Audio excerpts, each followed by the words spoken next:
Yes news में आप सभी दर्शकों का स्वागत है। मैं आपके साथ इलियास बड़ेघर। आइए देखते हैं आज की खबर क्या कहती है। कॉन्फ्रेंस बुलाने का मकसद जो बीजापुर डिस्ट्रिक्ट के अंदर जो डेवलपमेंट के ताल्लुक होंगे या और इस बीजापुर के अंदर जो आए दिन रोज एक नए नए इश्यूज आ रहे हैं, नए नए हादसे हो रहे हैं, तो इसके ताल्लुक से आज एक हमें प्रेस मीट बुलाई गई है।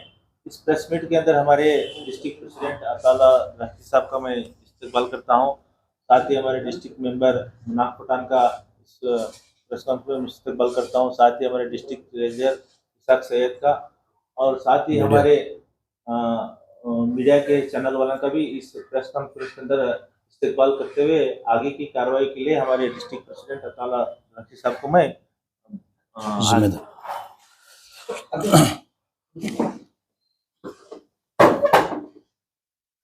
आज शहर बीजापुर में सोशल डेमोक्रेटिक ऑफ इंडिया की जानिब से एक प्रेस कॉन्फ्रेंस बुलाने का मकसद ये है कि आए दिन जिस कदर बीजापुर शहर के अंदर एक एमएलए की वजह से हालात बद से बदतर होते जा रहे हैं और कुछ कम्युनल इश्यूज होने के संभावना यहाँ पर नज़र आ रहे हैं, तो इसी सिलसिले में आज हम अपनी जानिब से हमारे फ़र्ज़ को अदा करने के लिए या फिर अवाम को अवेयरनेस करने के लिए कुछ कदम ये उठाया कि सोशल मीडिया की जानिब से हमारी एक बात अवाम तक पहुँचा सकें और हुकूमत तक भी पहुँचा सकें। सबसे बड़ी बात मैं आपको कहना चाहता हूँ कि पिछले दिनों जिस कदर हमारा ये बीजेपी एमएलए बीजापुर शहर का एक एमएलए जो अपनी खुद की पार्टी से भी उच्चाटन किया गया है, वैसा एमएलए फिर दोबारा जो है भौंकता है।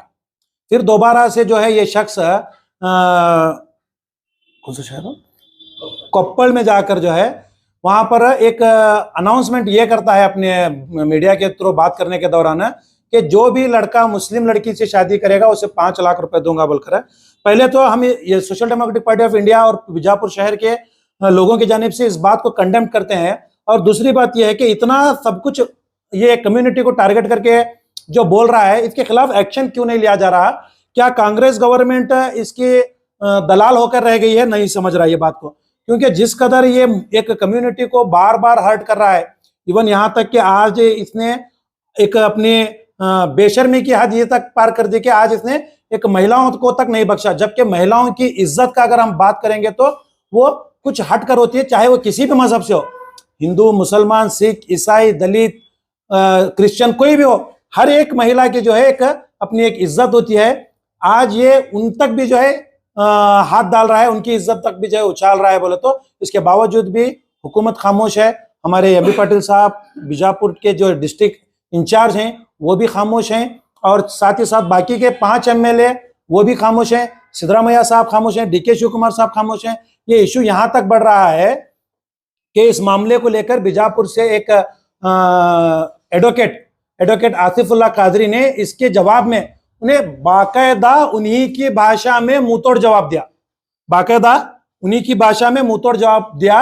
मैं ये भाषा सही है या गलत है मैं आपको बाद में बताऊंगा। पहले मैं ये बात बताना जरूरी समझता हूं कि जिस भाषा में जिस लैंग्वेज को एमएलए यत्नाल इस्तेमाल करता है, बिल्कुल हूबहू उसी भाषा में एडवोकेट कादरी साहब ने जो है जवाब दिया। अगर जब उसी की भाषा में उसको जब जवाब दिया जा रहा है तो इसे बुरा लग रही है बात, और अपनी ही भाषा को सामने वाले के मुंह से सुनना नहीं चाहता है। जब तू किसी कम्युनिटी के औरतों को, उनके उलमा इकराम को, यहाँ तक कि हुजूर अकरम सल्लल्लाहु अलैहि वसल्लम पर तक भी तूने टिप्पणी की, जब तूने की, तुझे उस बात की परवाह नहीं थी। जब तुझ पर जब वही भाषा से तुझे जवाब दिया जा रहा है तो तुझे बुरा लग रहा है। इस मामले को लेकर तूने असेंबली तक आवाज उठाई, इस मामले को लेकर असेंबली तक आवाज उठाई। असेंबली में जाकर अपना चेहरा जो है एक मैं क्या कहूं, एक बेहुदा जानवर की तरह अपना चेहरा बनाकर जो है बड़ी ही घबराहट जिससे तूने एडवोकेट कादरी के खिलाफ बहुत सी चीजें बताई। तूने एडवोकेट कादरी पर इल्जाम लगाया कि इसकी जबान सही नहीं है, इसके बात करने का तरीका सही नहीं है। तो मैं तुझसे पूछना चाहता हूं एज अनपढ़ जाहिल शख्स, क्या तेरी जबान, अगर एडवोकेट कादरी की जबान सही नहीं है तो क्या तेरी जबान सही है? तूने असेंबली में खड़े होकर यह बात कह रहा है कि ये क्रिमिनल है। अगर कादरी क्रिमिनल है तो क्या तू क्रिमिनल नहीं है? अगर कादरी पर क्रिमिनल केसेस हैं तो क्या तुझ पर क्रिमिनल केसेस नहीं है? क्या तुझे बदजबानी का जो है इल्जामात नहीं लगे? क्या तुझ पर जो है कई क्रिमिनल केसेस लागू नहीं है? अगर कादरी एक गवर्नमेंट वकील होकर, एक गवर्नमेंट एडवोकेट होकर काम करने पर अगर तुझे तकलीफ हो रही है तो ऐ बेशरम शख्स, मैं तुझसे कहना चाहता हूं कि तू तो संवैधानिक पद पर बैठा हुआ शख्स है। जब तू वो भाषा इस्तेमाल कर सकता है, जब तू क्रिमिनल हो सकता है, जब तू क्रिमिनल एक्टिविटी में इन्वॉल्व हो सकता है, तो फिर तुझे कादरी पर उंगली उठाने का क्या हक है? हाँ चलो, मैं एक बात मेरी बड़ी जिम्मेदारी के साथ कहना चाहता हूं, एडवोकेट कादरी से हम तमाम कम्युनिटी के लोग रिक्वेस्ट कर अगर इस कौम के खातिर एडवोकेट कादरी को अपने पद से इस्तीफा देने की अगर हम गुजारिश करेंगे, हो सकता है वो शख्स इस्तीफा भी दे, लेकिन तू पहले अपनी जानिब से यह बता कि तू जो संवैधानिक पद पर रहते हुए असंवैधानिक काम कर रहा है, क्या तू अपने पद से इस्तीफा देने के लिए तैयार है? अगर तू तैयार है तो हम मुस्लिम कम्युनिटी, तमाम बीजापुर शहर के लोग कादरी से रिक्वेस्ट करके, एडवोकेट कादरी से रिक्वेस्ट करके उनके पद से उन्हें उतारने की बात करेंगे। ना हमें तेरी जैसी जबान चाहिए, ना तेरे जैसा एमएलए चाहिए, ना तेरे जैसे लोग यहाँ पर पद पे हमें मंजूर हैं। और मैं साथ ही साथ ये बात कहना चाहता हूं कांग्रेस हुकूमत से कि असेंबली के अंदर खड़े होकर इसने एडवोकेट कादरी की जो है बुराई की, या फिर जो भी चीजें हैं उसने बताई। असेंबली के अंदर क्या दीगर कांग्रेस एमएलए नहीं है जो आज तक इसके बारे में एक शब्द भी जो है असेंबली के अंदर तुमने एमएलए अतनाल के खिलाफ नहीं बताया? कल अपने एक स्टेटमेंट में एमबी पाटिल साहब ने कहा कि कादरी जो बोला बाहर बोला है, वो असेंबली तक तो नहीं पहुंच सकता ना बोल के। तो मैं आपसे बोल रहा हूं, एडवोकेट कादरी असेंबली तक नहीं पहुंच सकते, लेकिन बीजापुर डिस्ट्रिक्ट से आप 6 एमएलए कांग्रेस के असेंबली तक पहुंच रहे हैं ना, तो आपके 6 एमएलए में आप लोगों ने कितनी बार असेंबली में जो है इस नालायक एमएलए को, जिसे खुद की अपनी पार्टी ने इसी भाषा का इस्तेमाल करने की वजह से, यही क्रिमिनल एक्टिविटीज में इन्वॉल्व होने की वजह से, यही गैर जिम्मेदारियों काम को अंजाम देने की वजह से इसे अपनी खुद की पार्टी ने निकाल फेंका है। क्या बीजेपी का कॉन्स्टिट्यूशन इंडियन कॉन्स्टिट्यूशन से बढ़कर है क्या? तो फिर इन्हें बीजेपी के कॉन्स्टिट्यूशन के खिलाफ जा रहा है तो बीजेपी इसे निकाल फेंक सकती है, तो इन्हें अपनी ये पद पर इंडियन कॉन्स्टिट्यूशन के भी खिलाफ जा रहा है। तो फिर इंडियन कॉन्स्टिट्यूशन के खिलाफ जाने वाले के खिलाफ ये कर्नाटक सरकार जो है एक्शन क्यों नहीं ले रही? आप अगर बोल रहे हैं कि एक्शन का रिएक्शन कादरी दे रहा है, तो ये क्रिमिनल एक्शन का रिएक्शन कादरी देना, या फिर हमारे जमात के उलमा इकराम देना, या फिर एसडीपीआई के लीडर्स देना, ये जरूरी है क्या? एक्शन का रिएक्शन सरकार क्यों नहीं दे रही है? सरकार क्यों इस मामले में खामोश है? और मैं ये भी कहूंगा कि बीजापुर डिस्ट्रिक्ट के हमारे एसपी साहब से कि इस पर सो मोटो केस क्यों नहीं दर्ज किया गया? आप एमएलए यत्नाल के बोलने पर खामोश रहकर दीगर लोगों को बोलने के लिए जगह दे रहे हैं। इससे क्या होता है? इससे इस शहर का वातावरण खराब होने के इम्कानात हैं, इस शहर में कोम गलबे पैदा होने के जो है इम्कानात हैं। इसका जिम्मेदार कौन? पुलिस डिपार्टमेंट है या नहीं है? क्यों एसपी साहब इस पर स्टेटमेंट नहीं दे रहे? क्यों ऐसे कुत्तों की जबान पर लगाम यो नहीं लगा रहे? ना पुलिस डिपार्टमेंट की जानिब से कुछ लगाम लगाई जा रही है, ना सरकार की जानिब से कुछ लगाम लगाई जा रही है। तो आखिर आप इस शहर बीजापुर की दशा क्या देखना चाहते हैं? क्या आप इस बीजापुर में हिंदू मुसलमान को लड़ते हुए देखना चाहते हैं? आप अगर इस बीजापुर शहर के अंदर लॉ एंड ऑर्डर को अगर मेंटेन करने की सोच रखते तो इमीडिएटली एमएलए यत्नाल पर आप एक्शन लेते, सो मोटो केस फाइल करते। अगर सो मोटो पर आकर आपको प्रेशर आ रहा है तो बोलिए, हम अपनी जानिब से कंप्लेंट देने के लिए तैयार हैं, मगर ये कुछ सादे वादे आप केस लगाकर कुछ झूठ मूठ उसमें डालकर एफआईआर आप नहीं करेंगे, बल्कि स्ट्रॉन्ग केसेस आपको लगाना जरूरी है।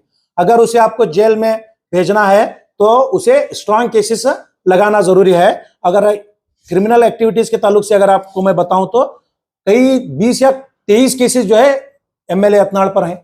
आप उनका एमएलए के टाइम पर जो एफिडेविट वो लोग दिए हुए थे एमएलए यत्नाल की जानिब से, उसमें आप निकाल कर देखिए कितने क्रिमिनल केसेस उसमें मुहैया हैं। और मैं चुनाव आयोग से भी दरख्वास्त करता हूं, इनके एफिडेविट पर इन्वेस्टिगेशन होना जरूरी है, क्योंकि जो केस वहां इन्होंने दर्ज किया है, मेरे अंदाजे से, मैं चुनाव आयोग से बोल रहा हूं कि आप अपनी जिम्मेदारी निभाइए। हो सकता है वहां पर दर्ज किए केसेस से ज्यादा इन पर केस हैं, कुछ केस यहाँ पर छुपाए जा रहे हैं। ये चुनाव आयोग को भी इस पर नजर रखना जरूरी है। और मैं सरकार से दरख्वास्त करता हूं कि अगर आप बीजापुर शहर के माहौल को अगर ठंडा रखना चाहते हैं, यहाँ पर भाईचारे को कायम रखना चाहते हैं, तो ऐसे एमएलए के मुंह को आप लोग जो है बंद करना जरूरी है। बार बार जो है विभाजित बयान देते हैं, बार बार जो है विभाजित बयान देते हैं। इस पर कई मुस्लिम मुखंड आते हैं, बयान देते हैं, इतने कोई सीमित है। देखिए, मैं आप लोगों के सामने कहूँ तो जिस कदर एमएलए यत्नाल ने मुसलमान बच्चियों के ताल्लुक से बहुत ही बहुत ही शर्मनाक बात कही। उसके ताल्लुक से अगर मैं कहूं तो उसके अपोज में एडवोकेट कादरी ने जो है अपनी जानिब से बयान जारी किया। तो एडवोकेट कादरी पर जब बयान जारी हुआ तो ये बात असेंबली तक पहुंची, तो एडवोकेट कादरी के फेवर में हमारी मुस्लिम समाज के कई जमात के जिम्मेदारान जो है एक मीटिंग करके कादरी को सपोर्ट करने की बात करें। ये बड़ी खुशी की बात है, ये बड़ी खुशी की बात है, इसलिए कि जब कोई निडरता से इस कम्युनिटी के लिए अगर बोल रहा है या फिर इस कम्युनिटी को बुरा भला बोलने वाले के खिलाफ अगर बोल रहा है तो हमारी कम्युनिटी उसके साथ देना बहुत जरूरी है, और ये बात की मुझे बड़ी खुशी है। लेकिन अफसोस भी एक जगह इस बात का है कि जब इस एमएलए ने इस मुस्लिम समाज की बच्चियों के खिलाफ बात कही थी, यही जमात के लोग अगर इसमें पहल करते इसके भी खिलाफ तो मुझे शायद इससे भी बढ़कर खुशी होती। ये एमएलए स्टेटमेंट के खिलाफ भी अगर आप पहल करते तो बड़ी अच्छी बात थी हमारे समाज के लिए, हमारे शहर के लिए। और कादरी के फेवर में आप लोग जिस तरीके से एक मीटिंग करके जो है सपोर्ट करने की बात कही, ये भी बड़ी अच्छी बात है। लेकिन आप जिम्मेदारान को ये समझने की जरूरत है, मैं एक बड़ा अदना किस्म का आदमी आपसे बड़ी माजिरत के साथ इस बात को कहना चाहता हूं कि आप लोग पहल कह रही है जमात वाले या फिर उलमा इकराम। आज मैंने सुना कि उलमा कमेटी के लोग भी जो है हमारे डीसी साहब को एक मनवी दिए कि इसके खिलाफ एक्शन लेने के लिए। बहुत खुशी की बात है ये, लेकिन मैं समझता हूं कि उलमा कमेटी के लोग या फिर उलमा इकराम या फिर जमात के जिम्मेदारान, चेयरमैन, सेक्रेटरी, ये तमाम लोग जो है ऐसे मामले में पहल करना जरूरी है। क्योंकि हुकूमत को अगर किसी का खौफ है तो उलमाओं का खौफ है, किसी सियासतदान का नहीं, याद रखिए। क्योंकि सियासतदान की बात लोग उतना नहीं मानते जितना उलमाओं की बात मानते हैं। अगर हुकूमत को अगर आप डरा सकते हैं, अगर हुकूमत को गिराने की अगर कोई धमकी दे सकता है तो सिर्फ उलमा इकराम की ताकत है, बाकी किसी और के माई के लाल में ये हिम्मत और ये ताकत नहीं है। क्योंकि उस उलमा इकराम की एक इशारे पर ये पूरी कौम जो है लब्बाइक होकर खड़ी होती है हर काम के लिए। तो इसके लिए जो है जरूरी है कि उलमा इकराम हो, चाहे जमात के जिम्मेदारान हो। जिस तरीके से मैं बड़ी अप्रिशिएट करता हूं हमारी काली जमात के मस्जिद से, जिन्होंने जो है पहल करके कादरी एडवोकेट का सपोर्ट किया। ये तमाम ऐसे ही ये मुस्लिम बच्चियों के ताल्लुक से या फिर इस कम्युनिटी के ताल्लुक से आप हर मामले में खड़े होंगे तो हम भी आपके साथ हैं। आप हमारा साथ दिया दीजिए, हम आपका साथ देंगे। बिल्कुल हम आपके साथ खड़े हैं। ये तमाम ऐसे मामलों के खिलाफ हम मिलकर लड़ेंगे, और ऐसे एक देश के अंदर या शहर के अंदर एक माहौल खराब करने वाले शख्स को जो है ऐसे पद से हटाने की हर कानूनी लड़ाई, हर कानूनी कार्रवाई हम लोग इंशाल्लाह जरूर करेंगे। कल इंशाल्लाह बात करते हुए उस पर कानूनी कार्रवाई करने की भी बात की, कानून मंत्री से मैं बात करूंगा और उस पर कड़ी कार्रवाई करने की। सर कब तक गाली खाकर हमारे कम्युनिटी का हर बच्चा बोलने लग गया है, हर शहरी, हर जो है मुस्लिम समाज से बात करने वाला शख्स, हर इंसान बोलने लग गया है। क्या ये सारे बोलने वाले शख्स बोल कर थक जाने के बाद कब करेंगे कार्रवाई? अब ये इंसिडेंट हो के कम से कम एक हफ्ता हो गया, क्या अब कार्रवाई करेंगे? चलो ठीक है, आपकी बात अभी भी हम लोग मान लेते हैं, अब तो कार्रवाई करो। आपने बड़ी आश्वासन दिया है अवाम को, अवाम के बीच खड़े होकर आपने जिम्मेदारी ली है, अब तो कार्रवाई करो। क्या ऐसी आपकी मिलीभगत है जिससे आप जो है उनके खिलाफ कार्रवाई करने से डर रहे हैं? सर इससे पहले भी जो है आपकी पार्टी के बारे में भी एमएलए अदनान जो है एसडीपीआई पार्टी को एक देशद्रोही जैसा जो सबसे घिनौना और बड़ा ही गंभीर आरोप लगाते हैं। तो आपकी पार्टी की तरफ से जो आप एक नेशनल पार्टी है आपकी, तो आपकी पार्टी की तरफ से अभी तक उस पर कानूनी कार्रवाई क्यों? सर आपके सवाल पर मैं जवाब दूंगा कि पहले तो मैं बताता हूं कि एमएलए यत्नाड़ की इतनी औकात, इतनी हैसियत नहीं है कि वो social democratic party of India के बारे में या फिर उनके इकदामात के बारे में बात कर सके। क्योंकि एमएलए यत्नाड़, कल 15 अगस्त हुआ, यौम जमहूरिया हम लोगों ने मनाया। ये हमारा यौम जमहूरिया पूरे मुल्क भर में हर डिस्ट्रिक्ट में, हर जिले में, हर ब्रांच वाइज मनाया गया। आपको पता है कोई देशद्रोही पार्टी तिरंगा नहीं लहराती, याद रखिए। अगर तिरंगा इस देश में कोई नहीं लहराया है तो वो खुद एमएलए यत्नाड़ का संगठन आरएसएस पूरे 52 ईयर्स इस देश के अंदर तिरंगा नहीं लहराया, तो बताइए देशद्रोही कौन है? और इसके बाद मैं आपको एक बात बताना जरूरी समझता हूं कि केरला के अंदर एक बड़ी मात्रा में एक आरएसएस के लीडर के घर से आरडीएक्स मिला, तो बताइए मुझे देशद्रोही कौन है? इसके बाद मालेगांव बम ब्लास्ट के अंदर प्रज्ञा ठाकुर का इन्वॉल्वमेंट केस, उन पर अभी जाकर कोर्ट से बरी हुए, लेकिन इनका इन्वॉल्वमेंट कहां तक है ये पूरा मुल्क जानता है। तो इनके ये भी आरएसएस से रिलेटेड है। तो इसमें मैं पूछना चाहता हूं कि देशद्रोही कौन है? ये एमएलए यत्नाल को ये इतना जाहिल आदमी है कि इसे किसी किस्म का नॉलेज नहीं है। इसकी जबान एक पाखाने की तरह गंदगी बकती है, एक पाखाने की तरह गंदगी उछालती है। ये सिर्फ गंदा बोलना जानता है। तो ऐसी गंदी जबान से तो हमारे पार्टी के नाम लेने की औकात भी नहीं रखता। मैं ये बात बताना चाहता हूं। और बड़े अफसोस के साथ और एक बात मैं कहना चाहता हूं कि जिस आरएसएस के एक्टिविटी, क्रिमिनल एक्टिविटी के ताल्लुक से मैं मीडिया के सामने जो बातें बताया, ऐसी आरएसएस की तारीफ हमारे देश के प्रधानमंत्री भी कर रहे हैं। ये हमारी बदनसीबी समझता हूं, ये हमारी बदनसीबी समझता हूं कि एक क्रिमिनल एक्टिविटी में, देशद्रोही एक्टिविटी में जो संगठन इन्वॉल्व है, ऐसे संगठन का लाल किले पर खड़े होकर हमारे प्रधानमंत्री तारीफ कर रहे हैं। ये प्रधानमंत्री को हमारे देश का प्रधानमंत्री कहने के लिए भी हमें शर्म आती है। ये बात मैं बता रहा हूं।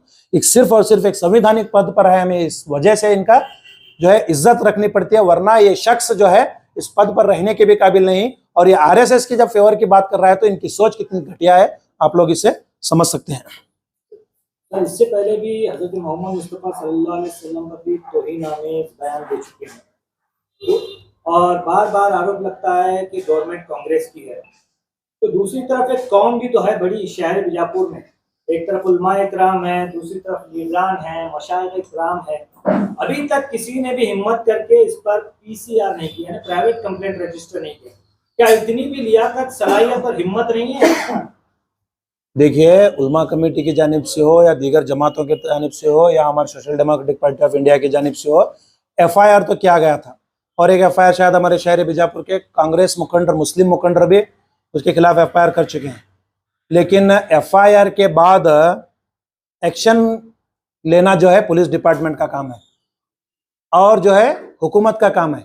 मैं पुलिस डिपार्टमेंट और हुकूमत से ही सवाल करूंगा कि आप लोग एक्शन क्यों नहीं लिए। हम जब एसपी साहब से इसके ताल्लुक से बात करते हैं तो बताते हैं कि इस पर कोई ऐसे स्ट्रांग केसेस नहीं है जिसकी वजह से हमें इसे अरेस्ट कर सकें। अरे स्ट्रांग केसेस नहीं है तो जो वो बात कह रहा है वो तो गलत है संवैधानिक के लिहाज से, और उस पर स्ट्रांग चार्जेस आप लगाएंगे तो वो केस स्ट्रांग होगा। आप उसमें छोटे मोटे चार्जेस लगाकर अगर आप केस को ढीला कर रहे हैं तो आप यहाँ पर कुछ आपके ही नियत में, आपके ही दाल में कुछ काला नजर आ रहा है हमें, ये साफ बात है। और जहां तक मुस्लिम कम्युनिटी के मुखंड जो आप बोल रहे हैं कि उस वक्त जब इसने हुजूर अकरम सल्लल्लाहु अलैहि वसल्लम के बारे में बोला तो तमाम मुस्लिम जमातें, तमाम मुस्लिम जो है कमेटी के जिम्मेदारान, हर शख्स ने इसके खिलाफ आवाज उठाई है, प्रोटेस्ट किया है, एक कानूनी दायरे में रहकर एफआईआर तक किया है और एक कानूनी लड़ाई लड़ने का जो है वादा भी किया है। लेकिन यहाँ कहीं ना कहीं हमें आड़े आ रही है। तो उससे जैसा कि आप सब जानते हैं कि आप सभी का प्यार हमारे साथ कायम है, इसी तरह से हमारे इस चैनल को प्यार करते रहिए और हमारी सारी खबरों को लाइक, शेयर और सब्सक्राइब करना ना भूलिए। हमारा यही मकसद है कि आपको हर खबर जो है, जैसा है वैसा ही आपको हम दिखाते रहेंगे, ना किसी का पक्ष लेंगे, ना किसी के विरोध में जाएंगे। हमारे कदम सच के साथ।